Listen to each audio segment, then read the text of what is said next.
Okay, we are live.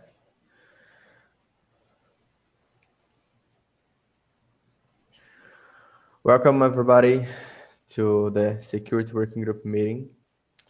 Before going to the tasks, anybody has any announcement? Does anybody has an announcement? Okay, let's move on. The first item in your agenda is automatic check for dependencies, vulnerabilities in node.js CI, the issue 802. I think Facundo was moving forward with this issue. Do you have any update, Mike? He was looking for some feedback and a reviewer to, I guess, he wanted to identify the person that would be most relevant to review. So if there's someone who is in charge of the CI process or might have other like ownership of this area, then their opinions would be good to hear. Yeah. Okay. He opened at the PR, right? So it was originally, I think, opened in the private repo and then moved to the public repo. And I see that it's had some comments, but I think some of it was mainly a discussion of like, does this belong here? And I think the answer was yes, and people agreed. But I don't know if I think he's waiting for like a code review or an acceptance.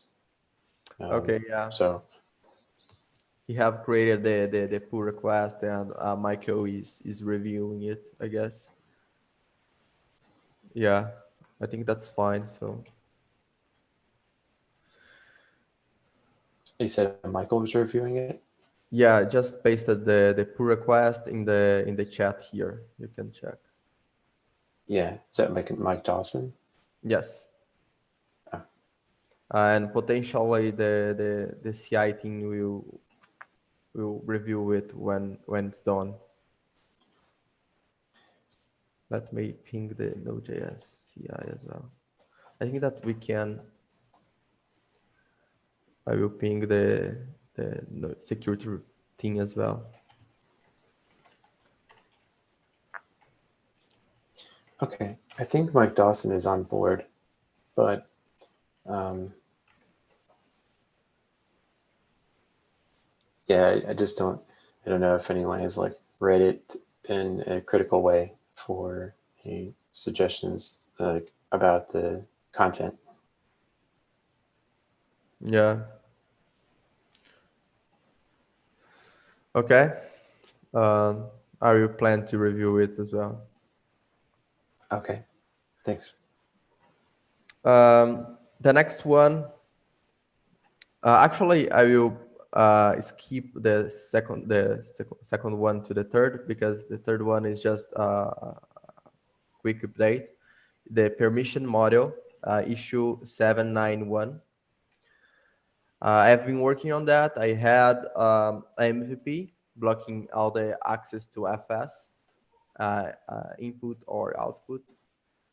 But I need to add, actually, I'm working to add granularity to these. Like we want to restrict access to a specific folder or a specific file. So I am working on that.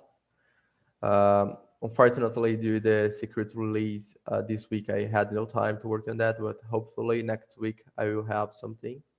But basically, it's this. Uh, that's it. Let's move to the threat model then. The issue 799. The document, I will paste the document here as well.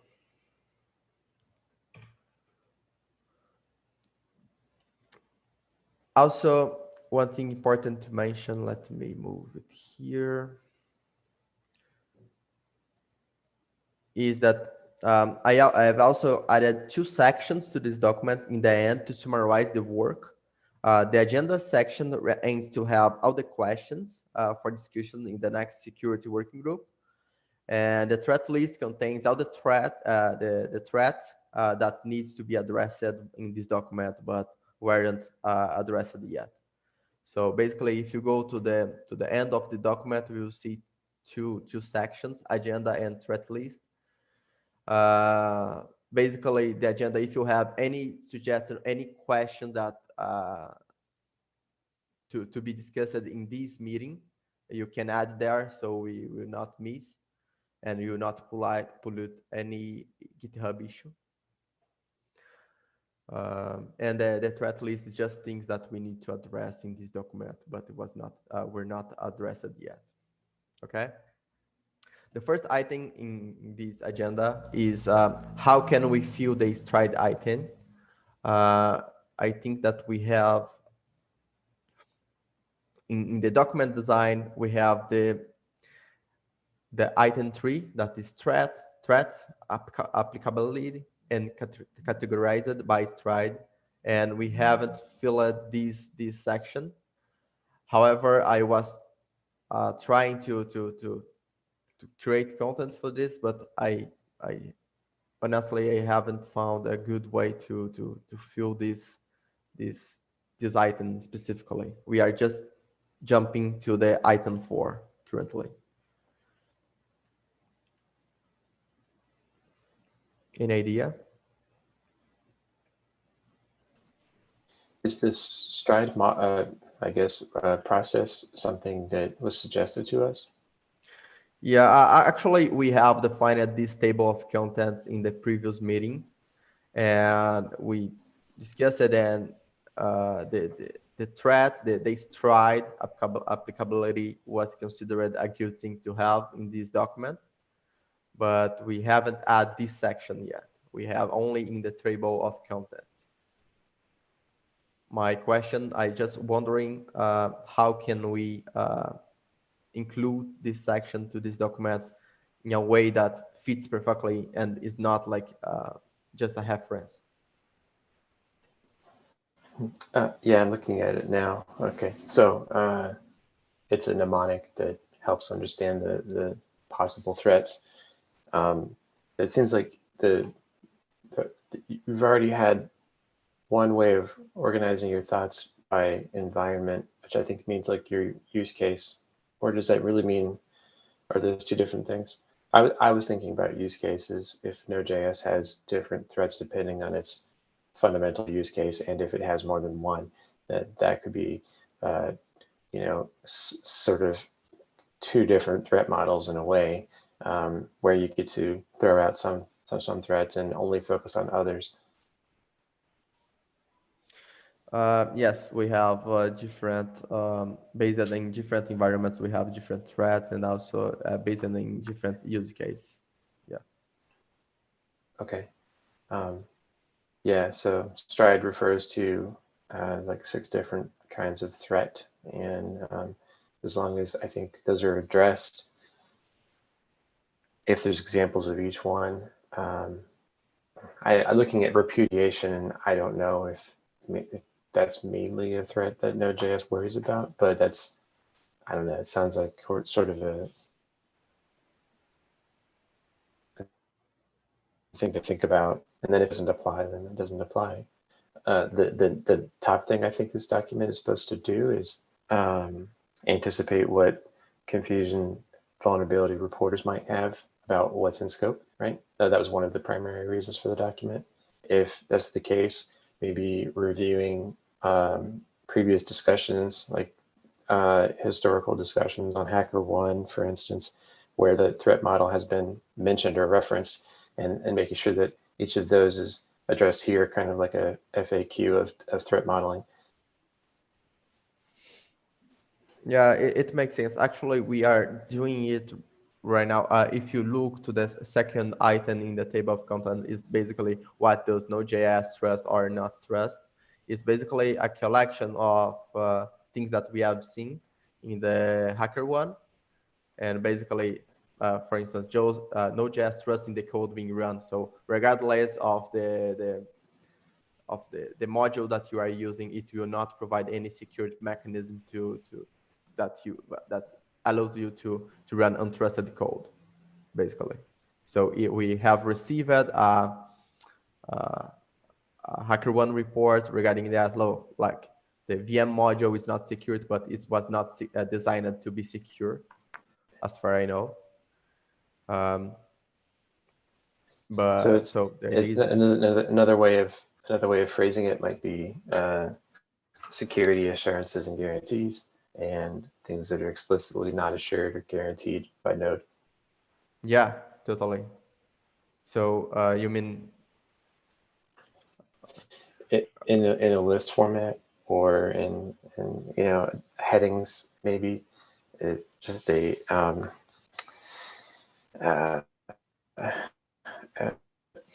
like a list of what exactly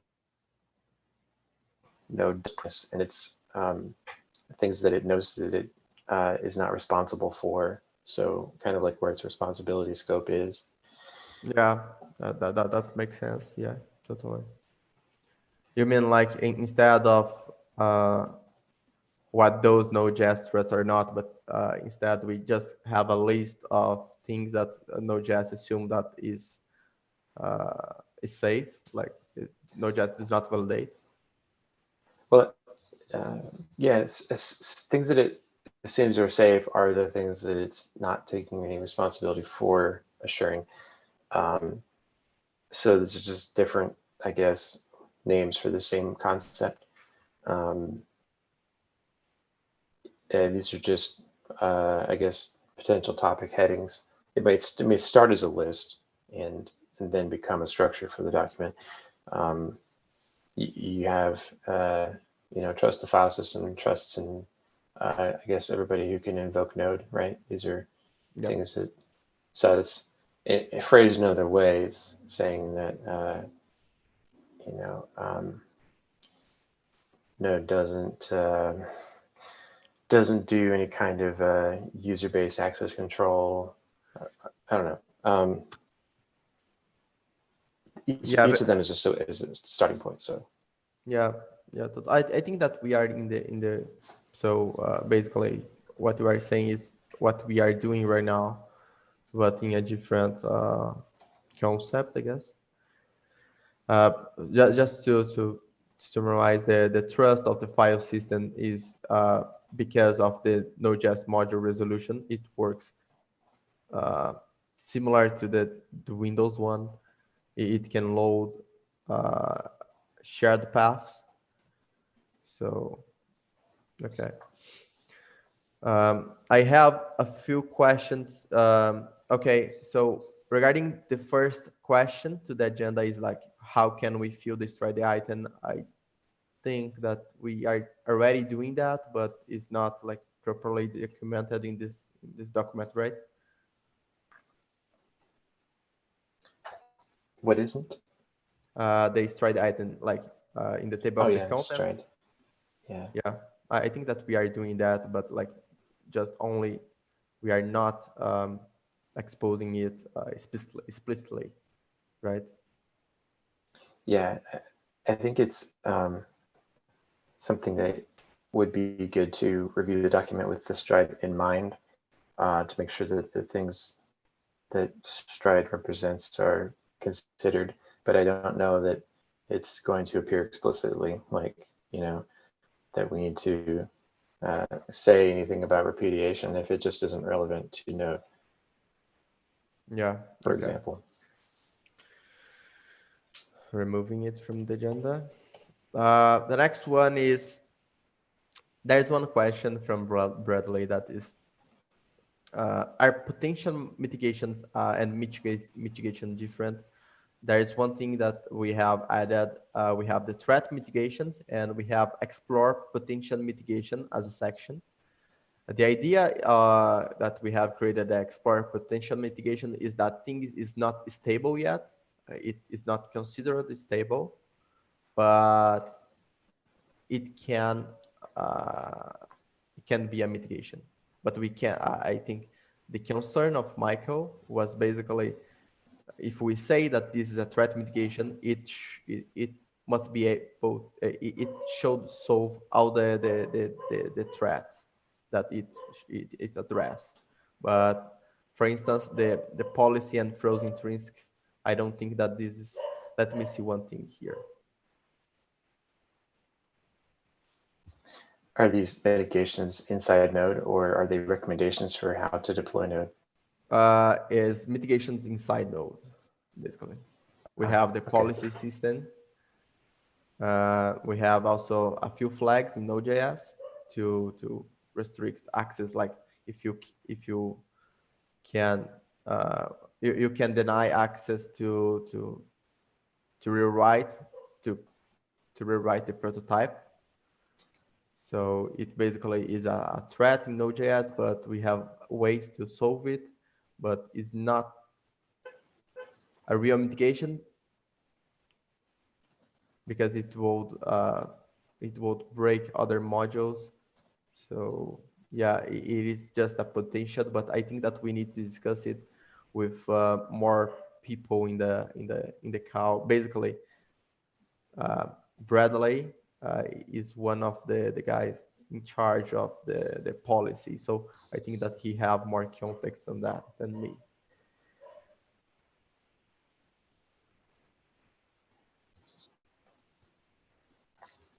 So I just skip this and jump to the second one. Deny of services using events is a valid threat to this document. Let me remember. Okay, yes. Basically, we received a report recently that is someone that created a server that does not contain an error handler. And if they receive a request, like a bad request, it will emit an error. But if there is no handler for error, the server will crash. This is designed by Node. We are not willing to change, but we need to document it properly, I guess, at least in the threat model. But I'm not sure about if this is a valid threat or not. Like it seems just a bad platform usage, but I don't have knowledge enough to say that this is a threat or not.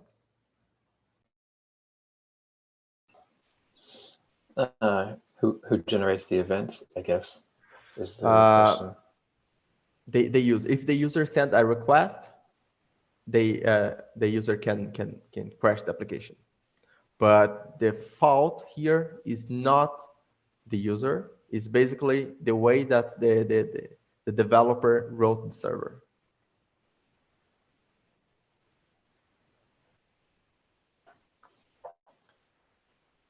Okay, so in this instance, the user is the benign actor that loaded the program, and then the events are submitted by a third-party actor who is the attacker in this case. Okay, all right, so it's, yeah, let me see if there's a CWE. I see Raphael's question here. I can look for that. I have added it to the document, but it seems very related. Like if the developers add an if to the application with a process.exit, Yep. it will behave the same. It doesn't seem a real threat to me. It's quite similar to not catching a promise in recent version of Node.js.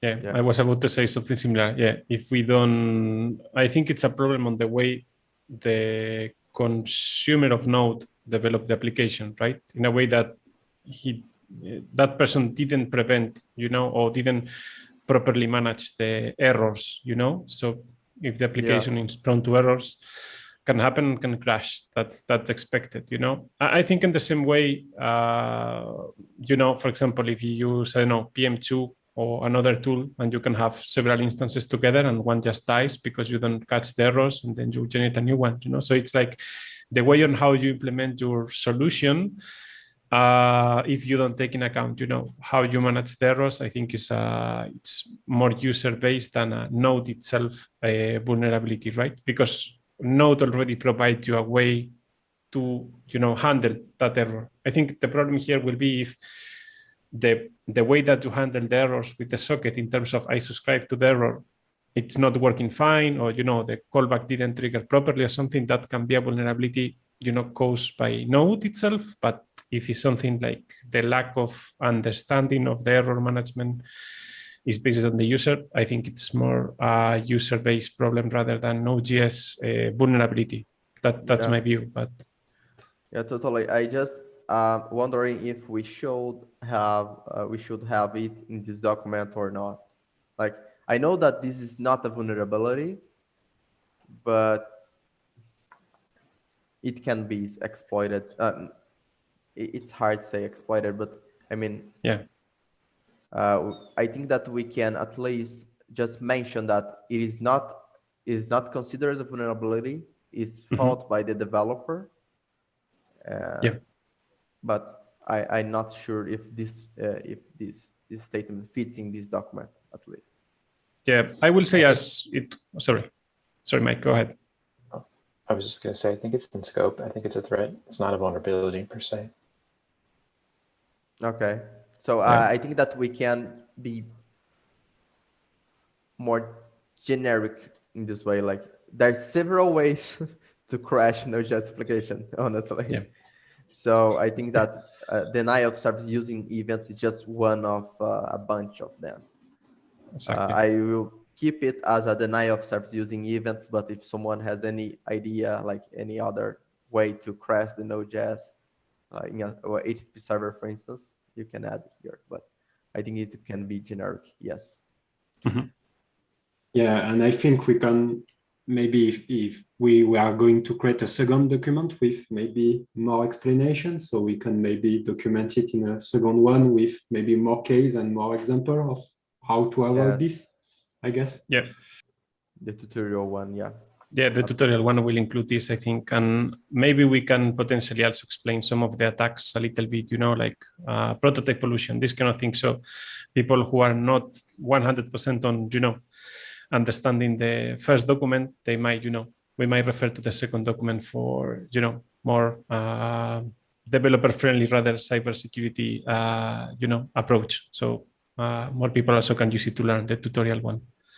Yep. Great. Removing it from the agenda then.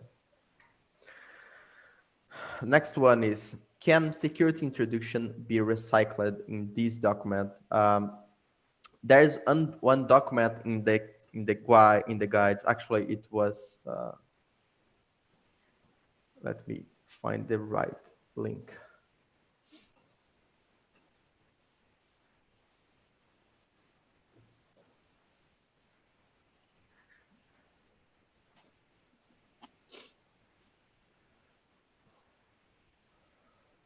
There is a document in the security, actually file system security, which contains a good explanation of the file system at least. Let me find the right tag for that.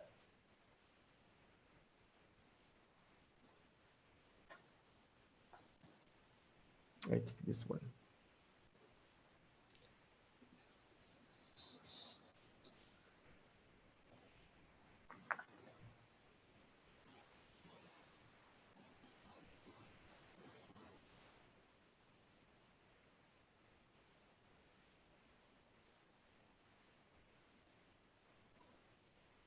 Here, I'm pasting in the chat. This basically, as I understood, is ways to mitigate file system in security in Node.js. We have the partial null bytes, we have the whitelisting, and a way to prevent directory transversal. I think that it would fit better in the tutorial document, right? I will see so. Yeah. I think in the tutorial document will fit perfectly. And I saw in the past for a lot of libraries, this path traversal way of vulnerabilities. All these static servers that we use mainly for development. But yeah, so I think it's good to have that in the tutorial. Any case, just to cover this idea, on how you can mitigate these kind of things, which seems very common lack of education, I think. Great. So this audience, it might be different. This is the user audience now, not the like HackerOne vulnerability reporter. So making this information more easy to find and maybe somewhere in the user documentation, it would be great. You could link to it from the security model. Okay. Good. So we end the agenda, but there is one question here that Mike was wondering, like, what was asking about the VM module. In fact, the VM module is not a security mechanism, but I think that we can make the VM statement clear. Let me find it here. Where is it? VM. Is it the first comment? Okay, yes. On the document? Yeah. So how can we make it more clear? Because basically, the VM is a different V8 context, but also, but it's still the same node.js process, and you still be able to even in a different V8 context, you can perform attacks, and you cannot run untrusted code on it.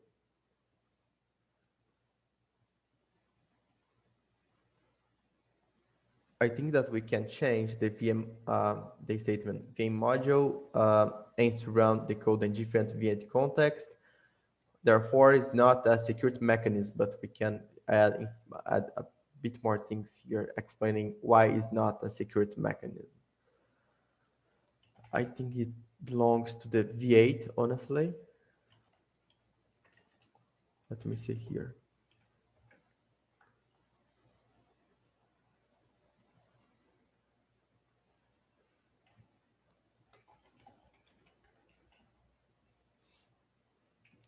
Actually, we need to find the exactly pull request that adds the section that is not security mechanism.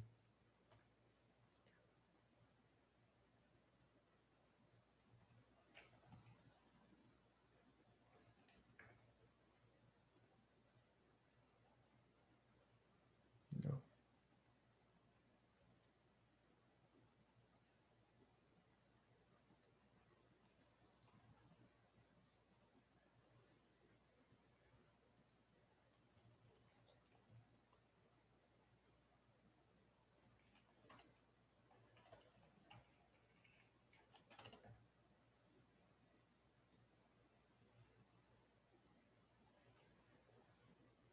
Yeah, no clue.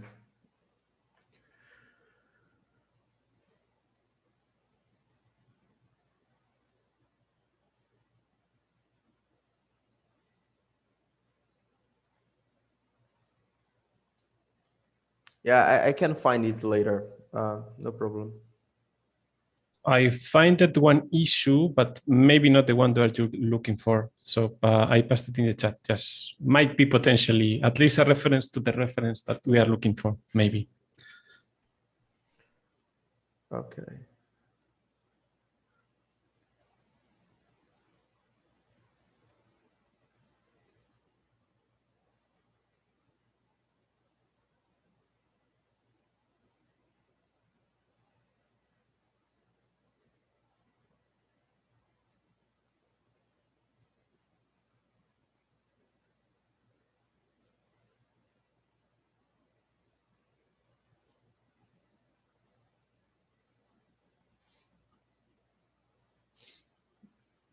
Yeah, I think this is a good one. I will read it.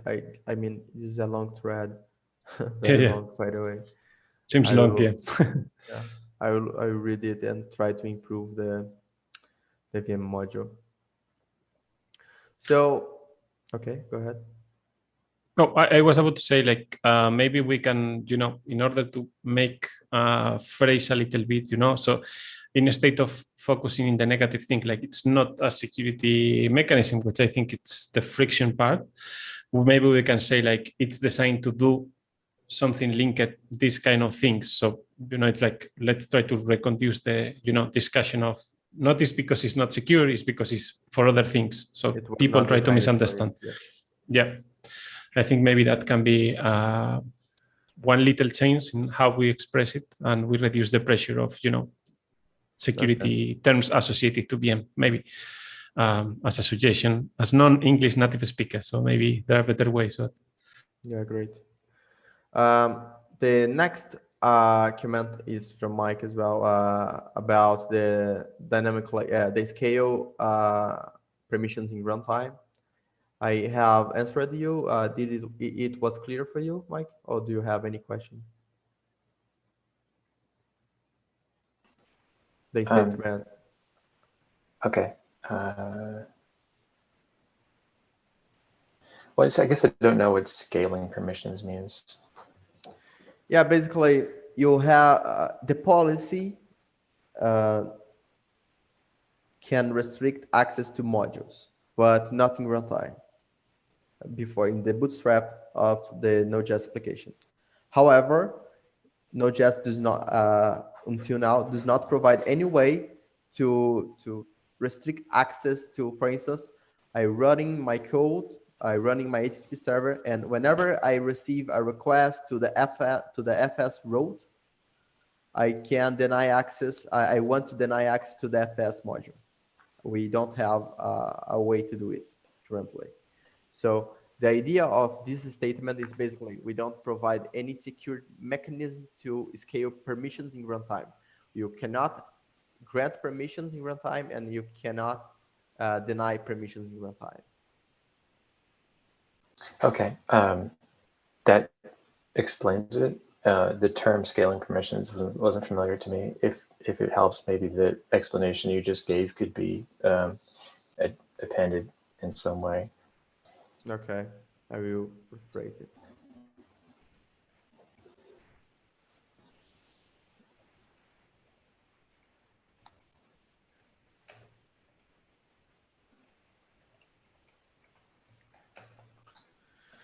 Next one is okay. Is basically the recommendation for access management, identify and access management. I think that the idea is just the recommendation is just restrict as much as possible, but this is obviously for any platform. I don't think that we need to add anything here. Okay. Sometimes there are IAM templates, right?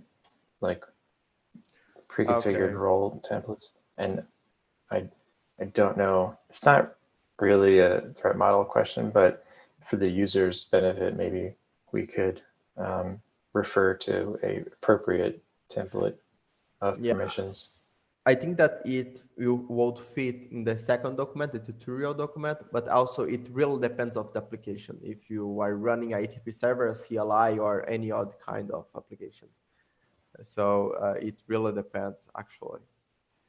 Because Node.js itself does not provide any security mechanism to restrict access, as I said. So it means that if you are only using, if your script only create and read file, your EM should do it. Node.js does not provide any way to restrict access to it. Basically, the work that I have been doing in the permission system is to add those flags. Basically, you will be able to restrict access to HTTP or to TCP only, to UDP, or so on. I will close this one. Okay. Yeah, I'll just go ahead and take that off. The best practices is still ongoing. It was solved. Okay. Best practices sounds like more advice for the user, right? Basically is, it makes sense, yeah. To the tutorial, right? Yeah, I will say goes to tutorial, yeah. I'll close it. Well, deployment guidance, maybe.